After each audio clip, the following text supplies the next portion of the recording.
Dear students, welcome to the lecture series on the topic Engineering Graphics. Today we are going to discuss about orthographic projections. I am Dr. IPS Ahuja, Professor, Department of Mechanical Engineering, Punjabi University, Patiala. Now here we have got the 3D isometric projection of a component which is shown over here, and in this 3D isometric projection, so this is the front face, this is the right hand side face, and this is the top view face of the solid. So all these three faces in the isometric 3D projection, they have been clubbed in a single 3D view. Now we are required to draw the three orthographic projections of the solid, that is front view, top view, and the right hand side view of the solid has to be obtained.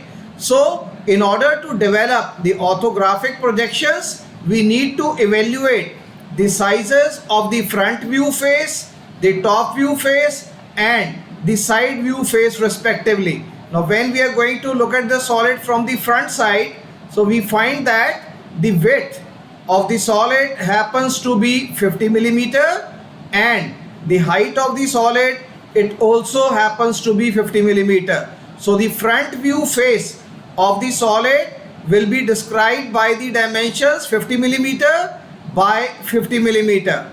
Now when we are going to look at the solid from the top view, so we have 50 millimeter as the width of the solid and 75 millimeter it is the depth of the solid. So the dimensions of the top view face of the solid will be 50 millimeter by 75 millimeter. Similarly, looking at the solid from the right hand side, so we observe that we have got the depth of the solid, it is equal to 75 millimeter, while the height of the solid, it is equal to 50 millimeter over here. So this way the side view face of the solid will be represented by a rectangle having dimensions 75 millimeter by 50 millimeter. Now let us see, when we are going to look at the solid from the front view, what are the surfaces which will be visible to us.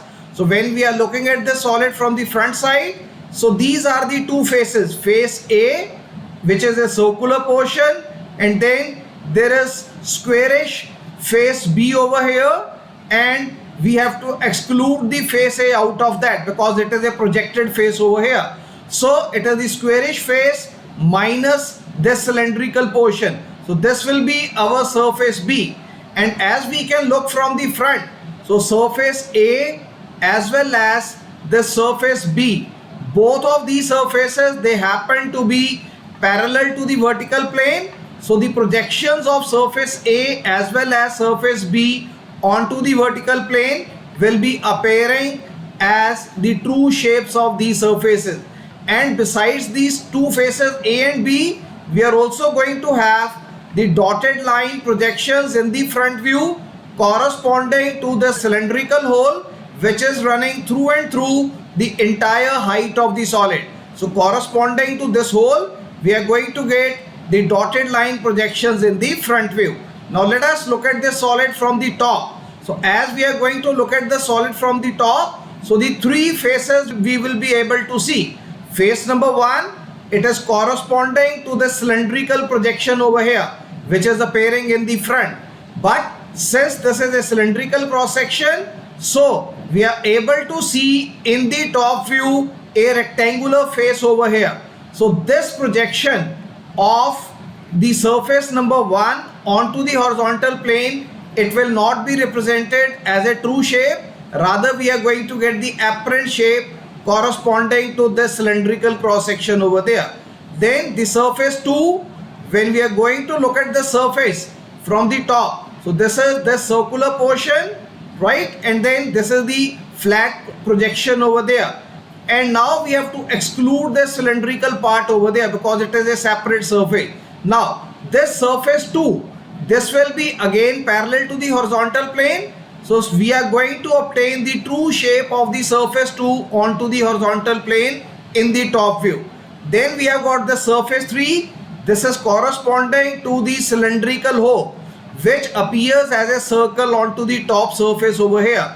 So here this surface, once again, it is parallel to the horizontal plane. So again the true shape of this cylindrical hole will be obtained onto the horizontal plane. Now let us look at the solid from the side. So when we look at the solid from the side, so corresponding to the cylindrical projection, once again the projection of the cylindrical cross section onto the profile plane, which will be located over here. So this will be again a rectangular shape over here. So this face, that is face X, it will not be represented as a true shape onto the profile plane. So this will be the apparent shape. And again over here, this is my surface Y, and again we can check this is a circular portion over here. So since this is a circular cross section, so again this total cross section corresponding to surface Y, it will be appearing as a simple rectangle onto the profile plane, which is lying on this side. So again we are going to obtain the apparent shape corresponding to the surface Y over there. And besides these surfaces X and Y, we are going to obtain once again the dotted line projections corresponding to the cylindrical hole, which is going to run through and through the entire height of this particular solid. So this dotted lines will be corresponding to the diameter of the cylindrical hole over there. Now with this background, let us start with the construction of the orthographic projections of this particular solid.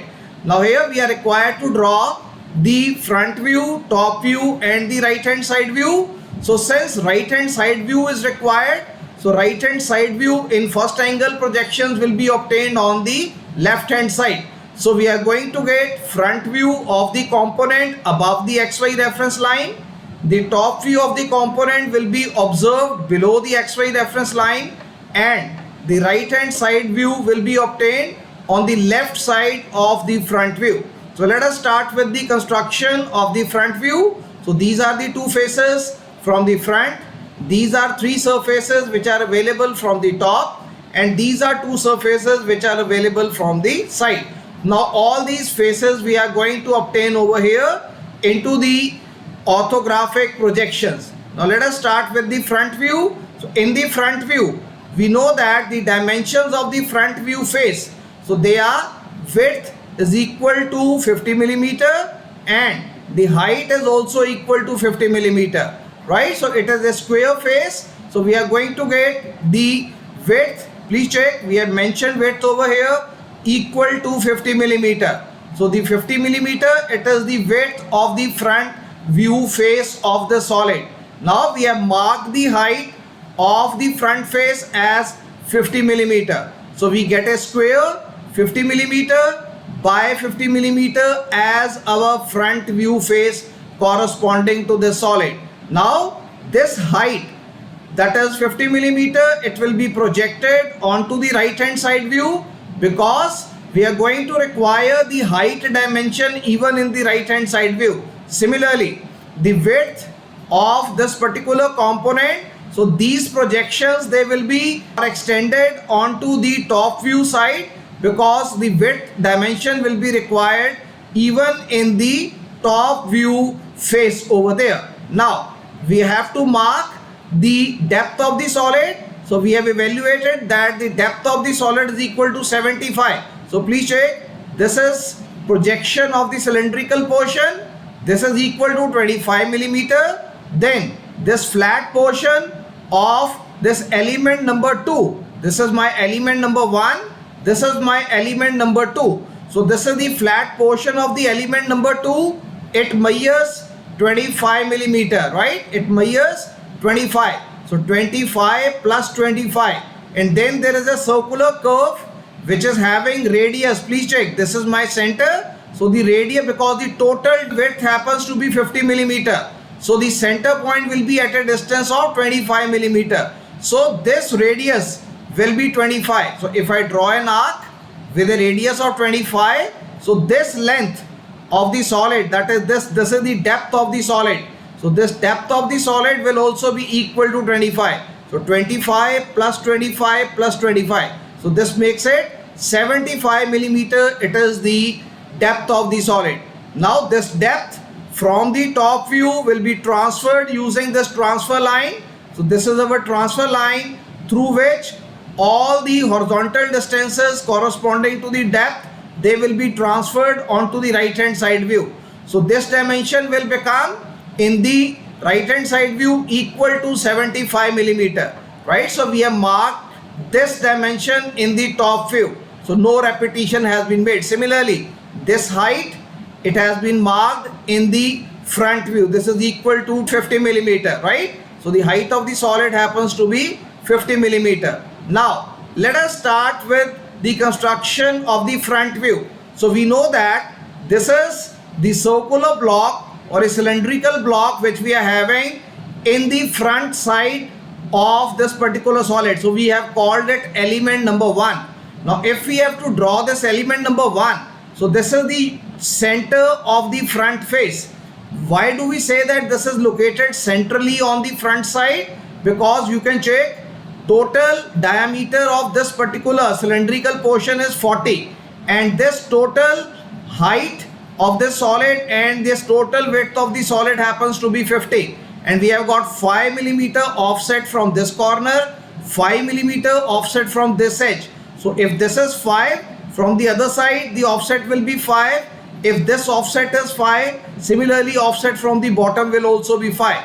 So this way, so we have got this cylindrical portion is located centrally in front of this square component over here, right? So this is a square face of the component. So in front of the square face of this component, we have got the cylindrical portion which is located centrally in front of this particular squarish surface over here. Now we need to work out the center point. So 25 millimeter from the bottom we have marked.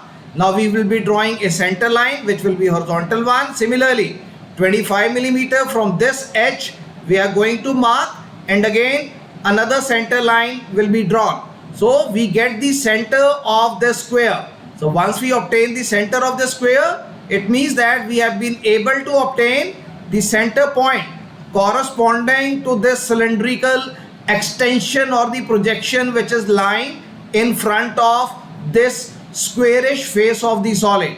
Now we have to draw this circle over here having radius is equal to 20 millimeter or diameter it is equal to 40 millimeter. Now once we have drawn this cylindrical portion in the front view, we will find this distance is 5 millimeter, this distance is 5 millimeter, similarly this distance is 5, and this distance is also equal to 5 millimeter, right? So we had got this distance as 5, so this distance is also 5.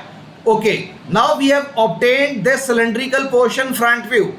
Now once we have obtained the cylindrical portion over here, now the projections of this cylindrical portion will be extended onto the top view, because this portion has to be represented even in the top view, similarly, and also in the right hand side view, because this cylinder will also be represented in the right hand side view as well. So the projection lines we have drawn corresponding to this circular projected surface of this particular component. So the true shape of the surface A has been obtained over here. Now I have also got the true shape, that is 50 millimeter by 50 millimeter of the surface B.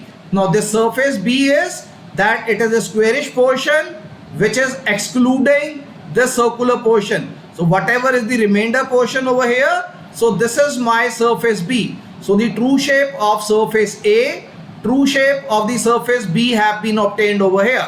Now one more thing is left, that is this circular hole is there which is lying on the back side, but this is not visible from the front side. So once I draw this circular hole in the top view, then those projections I will be marking in the front view, so that I will be able to obtain the dotted lines over here even in the front view. So let me start with the evaluation of the top view of this particular solid.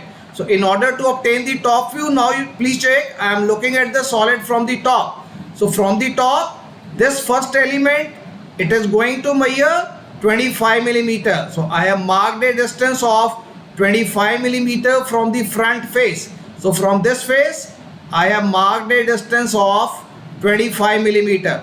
So I'll draw a projection line, that is, this will be my cylindrical portion. Please check, this is going to be my cylindrical portion of this particular solid, which will be represented as a rectangle on the horizontal plane in the top view, right? This is my element number 1. Now I have got element number 2. So in element number 2 I have got the flat surface over here, which will be again running 25 millimeter. So in order to mark that flat surface, I have marked this center point.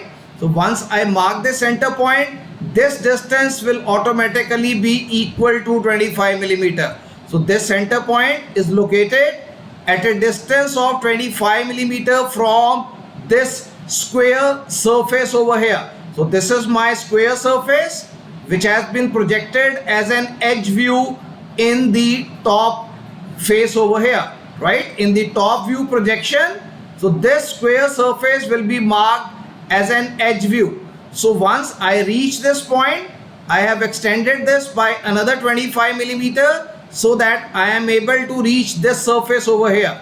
So from this surface, I need to draw an arc with a radius of 25 millimeter, and with this as center, I need to draw a circular hole which is having the diameter equal to 24 millimeter or radius is equal to 12 millimeter, so that the surface 3 can also be located.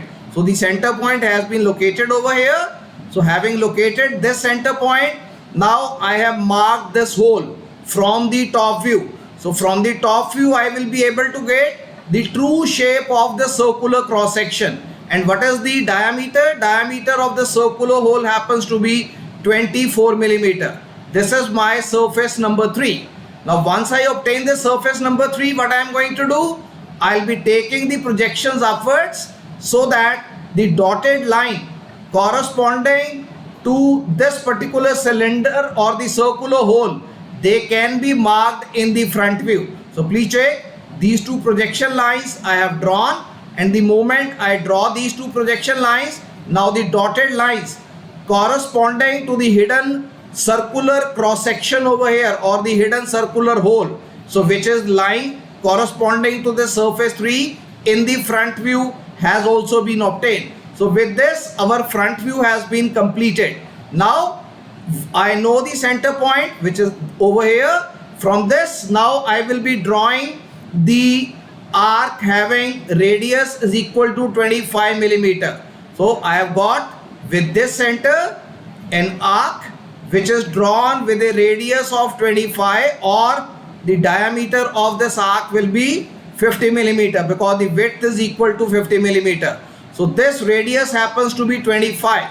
So this has been obtained, that is the circular cross section has been obtained. Now the cylindrical hole true shape has been obtained. Now let me complete the top view projections of element number 2. So element number 2 is this over here, right? So this is my cross section, remaining cross section corresponding to element number 2 over here.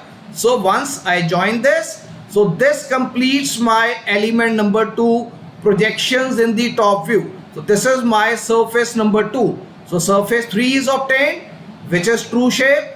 Surface 2 is obtained, which is true shape. Now this is my cylindrical projection, which is having diameter is equal to 40 millimeter. So this is my diameter of 40, and this length of this cylinder is equal to 25 millimeter. So length of this cylinder happens to be 25 millimeter. So this completes the top view of this particular orthographic projections. Now let us move on to the right hand side view. So all the projections corresponding to the different elements, they have been obtained. The only thing we need to do over here, that we need to join the points corresponding to different edges. Now since, please check, I am looking from the right hand side view.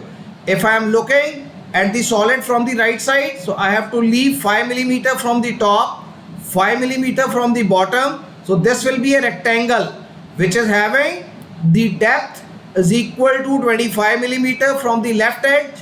This is my left edge or the left surface. 25 millimeter will be the depth and 40 millimeter will be the height of this rectangle. So this is the 25 millimeter, which is the depth over here. Again over here I am going to draw a horizontal line. I have left 5 millimeter from bottom and 5 millimeter from the top. So 5 millimeter from the top and 5 millimeter from the bottom. And now I will be completing this rectangle. So these are the projections. This smaller rectangle, 40 millimeter height and 25 millimeter is the depth over here. So this is the projection of the surface X. Now I need to have projection corresponding to surface Y. So as I told you earlier, this projection will be appearing as a rectangle in the right hand side view. So this is a rectangular projection, right? So there is no impact of the circular cross section over here. It will not be viewed as a contoured or circular cross section in the side view. It will be appearing as a flat rectangle. So now I need to obtain a flat rectangle. So please check. This is the projection of my surface Y, right? So these are the projections corresponding to the surface Y. Now one thing is missing still, this cylindrical hole which is running through and through this entire height of the solid. Now I have got this hole from the top view. So this hole was obtained. Now projections we have transferred onto this right hand side view. You see these are two projections, this edge and this edge over here. Now it is running through and through. So here the dotted lines will be obtained corresponding to the hidden projections corresponding to this interior cylindrical hole. So these two edges I have to draw dotted over here. So this completes my right hand side projection of this particular component. Now let me mark the surfaces. This is my surface X. This is my surface Y corresponding to this element number 1 and element number 2.